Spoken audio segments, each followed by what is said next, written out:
Yo, what's up guys? Ngayon, mainit. Init. So, wala tayong magawa. Dito tayo nakatambay sa bukid. So, meron nga pala akong kasama dito. Tatanungin ko muna siya kasi meron ako nakitang baka dito. No? Ito yung kaibigan ko.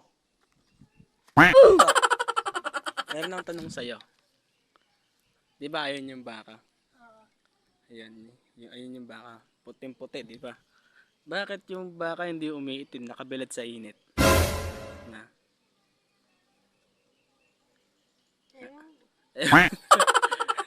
Hindi nga, bakit nga? Bakit nga yung baka, di ba? Maputi nga yung baka, katibilad mo sa init. Ba't di umiitim? Samantala tayo umiitim. Konting bilad lang sa init. Bakit kaya? Sirat ka na. Kasi makapal yung balat.